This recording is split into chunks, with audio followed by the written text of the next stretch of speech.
আমরা দেখেছি যে 16 তারিখ যে সংবাদ সম্মেলন এবং মানববন্ধন করেছে, তাদের বর্তমান এই কার্যক্রম করার পরে এখন অগ্রগতি কি পর্যায়ে আছে? বিএবিএস ঢাকা ক্লিনিকের অ্যাকাউন্টস অফিসার, এদের মূল দাবি ছিল হলো সরকারিকরণ আর বেতন ভাতা দিয়ে জন্য। বেতন ভাতা দিয়ে সরকারি ফান্ড পাইতে প্রসেসিংয়ের জন্য দেরি হচ্ছে, কিন্তু এই মুহূর্তে সবার জন্য দেরি হওয়ার কথা। কিন্তু দেখা যাচ্ছে যে এখানে বিএবিএস হেডকোয়ার্টারে যারা কর্মরত আছেন তারা প্রতি মাসেই তারা তাদের বেতন ভাতাটি পাচ্ছেন। তাদের 20 হাত দূরে বা 10 হাত দূরে আমরা ঢাকা ক্লিনিক অবস্থিত, আমাদের কোনো স্টাফ আজ পর্যন্ত কোনো বেতন মানে জুলাই 24 থেকে ডিসেম্বর 24 পর্যন্ত কোনো বেতন ভাতাটি পায় নাই। এখানে মনে করেন ম্যানেজার থেকে পিয়ন পর্যন্ত আছে, সবাই বেতন ভাতা পায়। তাদের বাড়ি ভাড়া দিতে হয়, তাদের খাওয়া দাওয়ার ব্যবস্থা আছে, তাদের ছেলে মেয়ে লেখাপড়া। বেতনটা 24 সাল পর্যন্ত পাচ্ছে কারা? এখানে বিএবিএস হেডকোয়ার্টার মনে করেন এখানে প্রশাসক থেকে শুরু করে নজরুল সাহেব থেকে শুরু করে একেবারে ওদের মনে করেন ড্রাইভার পিয়ন পর্যন্ত পাচ্ছে। বাকি 18টা জেলা যারা আছেন তারা কেউ এখনো পর্যন্ত বেতন পাচ্ছে না। এটা কতদিন যাবত বেতন পাচ্ছেন না? আমরা জুলাই 2024 থেকে ডিসেম্বর 2024 পর্যন্ত আজ পর্যন্ত কোনো বেতন ভাতাটি পাই, অর্থাৎ প্রায় 6 মাস 7 মাস চলতেছে। আমরা দেখেছি যে আপনারা সুষ্ঠুভাবে আন্দোলন করছেন এবং আপনারা আপনাদের স্বাস্থ্য সেবাটাকেও চালু রেখেছেন। এটা কি 17টা জেলাতেই চালু আছে নাকি শুধু এই মিরপুর 2 এই প্রধান কার্যালয়ে চালু আছে? 17টা জেলাতে চালু আছে, তবে কিছু কিছু স্টাফ মনে করেন যেখানে অবস্থান করতেছে এক্সিস্টিং স্টাফ দিয়ে ওখানে কার্যক্রম চলছে। আচ্ছা, তার মানে এক্সিস্টিং স্টাফ দিয়ে ওইখানে 17টা জেলাতে কার্যক্রম পরিচালনা আছে, কিন্তু প্রত্যেকটা ব্রাঞ্চ থেকে মানে 18টা ব্রাঞ্চ থেকে একজন দুজন করে তারা এখানে এসে অবস্থান করছেন তাদের যৌক্তিক দাবি নিয়ে। এখন আপনাদের অগ্রগতিটা কি পর্যায়ে আছে? আমরা তো নজরুল সাহেবের বিরুদ্ধে আমরা অভিযোগ দিছি, আমরা গণস্বাক্ষর করেছি, তার পদত্যাগ আমরা চাই। সাথে সাথে আমাদের বেতন ভাতা দিয়ে যাতে পেতে পারি তার ব্যবস্থা করতে হবে, সরকারিকরণ করতে হবে। তারপরে এখন যে আগের যে প্রশাসক আব্দুল ওয়াদুদ স্যার উনি চলে গেছেন, ওনার জায়গায় স্থলাভিষিক্ত আরেকজন হয়েছেন, কিন্তু এখনো তিনি জয়েন করেন নাই। উনি জয়েন করলে পরে তখন মোটামুটি মানে অতি সত্বর যাতে জয়েন করে সেইটা হয়তো তখন আমাদের অন্যান্য ফান্ড আছে, এফডিআর আছে, সেগুলো থেকে হয়তো লোন হিসাবে বেতন ভাতা পরিশোধ করতে পারে ইচ্ছা করলে। আপনাদের এই যে প্রভিডেন্ট ফান্ড থেকে কি কোনো ধরনের অর্থ আপনারা কেউ পেয়েছেন বা নিয়েছেন? কিন্তু এই টাকাগুলো যখন চাইছে, অনেকেই চাইছে, কিন্তু তারা দিতে পারে নাই। কারণ টাকাগুলো মনে করেন যে বিভিন্ন ভাবে ধার কর্জ বা নিজে নিছে বা নিছে, ইভেন কি গ্র্যাচুইটি ফান্ডের থেকেও সে টাকা লোন নিচ্ছে। গ্র্যাচুইটি ফান্ডের থেকে টাকা পাওয়ার নিয়ম হলো যে এন্ড অফ দ্য সার্ভিস, যখন কিন্তু তার আগে যদি কেউ টাকা নেয় সেটা মানে বৈধ হয় না।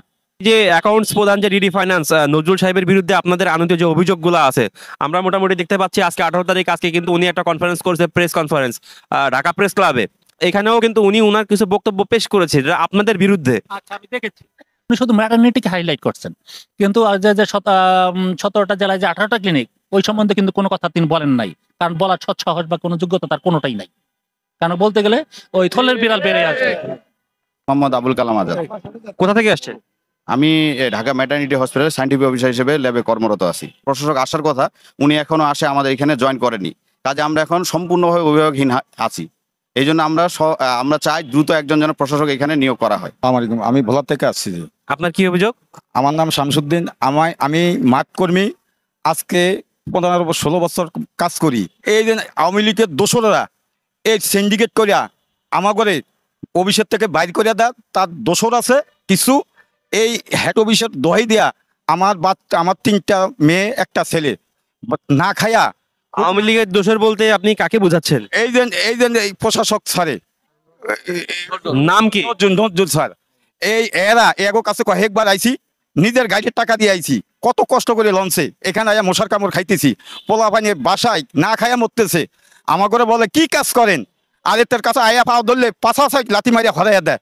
আপনার মাধ্যমে আমি জোর অনুরোধ করে বলছি যে এটা রাজস্ব খাতে যা আমরা যেভাবে বেতনটা পাইতে পারি, আপনার মাধ্যমে স্বরাষ্ট্রমন্ত্রীর কাছে এবং ইউনুসের কাছে আমরা দাবিটা জানাই। আপনারা টোটাল কতজন এখানে অবস্থান করছেন স্টাফ? প্রায় 450-500। 450-500 স্টাফ এখানে অবস্থান করছেন। 18টা জেলায় থেকে সবাই এখানে আসছে। নজরুল ইসলাম ভাবে টর্চারিং করছে, মানসিক টর্চারিং করছে, এককভাবে ডেকে রুমে অনেক কিছু ভীতি দেখাইছে যে হ্যাঁ তুমি কাজ পারো না, এখানে আসছো। পরে জানলাম যে ওনার নিজস্ব লোক ঢুকাবে, সেই জন্য। কোনো নারী কেলেঙ্কারি, নারী ঘটিত কোনো ঘটনা বা নারীর কোনো হ্যারাসমেন্টাল এই ধরনের কোনো সমস্যা আপনারা দেখেছেন কিনা, বা আপনাদের কারোর সাথে এই ধরনের সমস্যা হয়েছে কিনা? আমার সঙ্গে হয় নাই, কিন্তু আমি কিছু কিছু দেখছি, আমি শুনছি যে উনি এই ধরনের ওনার মানে শুনছি অনেক কিছু। এটা বলতেও আমার কাছে লজ্জা লাগতেছে। আসসালামু আলাইকুম, আমার নাম মোসাম্মদ কুলসুম বেগম। আমি দীর্ঘদিন চাকরি করি, তার মানে 24 বছরের মতো। আমি 4 বছর আমার অ্যাপার্টমেন্ট লেটার দেয় নাই, 4 সালে দেশে দেওয়ার পরে আমি এই এতদিন কাজ করে আসছি এখানে। গেল বছর আমারে ফেব্রুয়ারি মাসের 20 তারিখে হঠাৎ করে আমারে না করে দেওয়া হয়। আমি কি কি অপরাধ করছি, সে আমার অপরাধটা সে শো করে 10 জনের সামনে দেখাই আমার বার করে দেখ। আমার কোনো দুঃখ নাই, আমি কোনো অপরাধ করি নাই, কি কারণে আমার এখান থেকে বার করে দেওয়া হয়েছে বলেন? আমার নাম শাহিনা সুলতানা। আমি সাবেক রিসেপশনিস্ট চাকরি করেছিলাম 13 বছর। 7 সালে জয়েন করেছি, আমি 21 সালে রিজাইন দিয়েছি। কারণ আমার উপপরিচালক নজরুল ইসলাম স্যার উনি আমাকে বাধ্য করেছেন রিজাইন দেওয়ার জন্য। আমার নাম এস এম আব্দুল মোমেন, আমি সহকারী হিসাবরক্ষণ কর্মকর্তা বিএবিএস রাজশাহী থেকে আসছি। জি, আপনার বক্তব্য কি? আমার বক্তব্য, আমি কিন্তু 1996 সাল থেকে আমি অ্যাসিস্ট্যান্ট অ্যাকাউন্টস অফিসার হিসাবে আছি। নজরুল স্যারও কিন্তু আমার পরে জয়েন করছে, কিন্তু সে কিন্তু বিভিন্নভাবে প্রমোশন নিয়ে উঠে গেছে। কিন্তু আমি এই 28 বছর পরে, মানে 29 বছর চলছে, এখনো কিন্তু আমি অ্যাসিস্ট্যান্ট অ্যাকাউন্টস অফিসার হয়ে আছি। আমি ডাক্তার রাফিয়া আক্তার। আমি এখানে দীর্ঘ 9 বছর ধরে মেডিকেল অফিসার পোস্টে ডিউটি ডাক্তার হিসেবে কর্তব্যরত আছি। তো আমাদের এখানে সবসময় একটা লোগো দিত যে সরকার প্রশাসিত সংস্থা, এটা জেনে আমরা এখানে কাজ করতেছি। বাট সরকারি, এবং বলা হয়তো যে সরকারি নিয়ম নীতি অনুযায়ী, স্কেল অনুযায়ী আমাদের সব বেতন ভাতা ইনক্রিমেন্ট দেওয়া হবে, বাট আমরা কিছুই পাই নাই। আমাদের সরকারি স্কেল নামমাত্র দিত, কোনো সরকারি স্কেলে আমরা বেতন ভাতা কিছুই পাই না। আমাদের কোনো পেনশন নাই, কোনো গ্র্যাচুইটি নাই। অথচ আমরা ম্যাটারনিটি ডাক্তার সিস্টাররা আমরা হসপিটাল চালাচ্ছি, আমরা ফ্রন্ট লাইনে, বাট আমরা এখানে সবচেয়ে অবহেলিত। এর ভিতরে যত দুর্নীতি আছে, আমরা দুর্নীতি মুক্ত বিহেভিয়ার চাই। আমরা চাই রাজস্ব খাতে যেতে এবং সকল দুর্নীতির অবসান ঘটুক। প্রত্যেকে যার যার যোগ্যতা অনুযায়ী যার যার জায়গাতে যেন থাকতে পারে, এটাই চাই। আচ্ছা, আমি এখানে একটা পয়েন্ট খুব হাইলাইট করতে যাচ্ছি, সেটা হচ্ছে, আপনার নামটা? আমার নাম আফসানা আক্তার শর্মী। আমি এখানে ঢাকা ক্লিনিকে আছি। আমাদের উপপরিচালক নজরুল ইসলাম স্যারের একটা সবচেয়ে বাজে একটা অভ্যাস ছিল, উনি যখনই উনার নিজের কাউকে ঢুকাইতে চাইতো কোনো পজিশনে, সেই পজিশনে যে আগে থেকে জব করে তার নামে অপবাদ, অপপ্রচার, মিথ্যা অপবাদ, স্পেশালি মেয়েদের বেলায় বাজে বাজে কথা, বাজে বাজে অপবাদ দিয়ে দিয়ে তাদেরকে এমন একটা সিচুয়েশন ক্রিয়েট করতো মানসিকভাবে, যেন সে নিজে থেকে জবটা ছেড়ে দিয়ে যায়। সরাসরি বলছে টাকা বলে নাই, বলছে কিছু আনছো তাইলে চাকরি হবে, আর নাইলে হবে না। রিসেন্ট যে জয়েনিং গুলো হতো সব টাকা খেয়ে হতো, 3 lakh 4 lakh 2 lakh. This is very common, this is very common. আবার ওনার এগেইনস্টে যে 150 অভিযোগ গেছে, ওই অভিযোগের মধ্যে আপনারা এটাও পাবেন। এখানে তুমি যে টাকা দিয়ে চাকরি নিছো। আপনার নাম কি? আমার নাম হচ্ছে শারমিন আক্তার। কি পদে আছেন এখানে? আমি প্যারামেডিক পোস্টে আছি বিএবিএস ক্লিনিক সিলেট শাখাতে। আমার থেকে টাকার বিনিময়ে ওনারা আমাকে চাকরিটা দিয়েছে, সরকারি বইলা 3 লক্ষ টাকা নিয়ে। কে নিয়েছে? নজরুল স্যারের ভাই শাহিন স্যার। কতজন আছে এইভাবে যাদের কাছ থেকে টাকা নিয়ে চাকরি দিয়েছেন? এভাবে অনেকজন আছে, শুধু একজন না, অনেকজন, মানে ওটা বলার মতো না। আপনার কাছ থেকে যে টাকা নিয়েছে তার কি কোনো প্রমাণ আপনি দিতে পারবেন? ওনারা আমাকে বলছে যে কোনো ফোনে কোনো কথা হবে না, মেসেজে কোনো কথা হবে না, যা দিতে হবে সরাসরি দিতে হবে, ক্যাশ। জি। এটা কোথায় গিয়ে দিয়েছিলেন? এটা নোয়াখালী ম্যাটারনিটি হসপিটালে গিয়ে আমি দিয়েছি।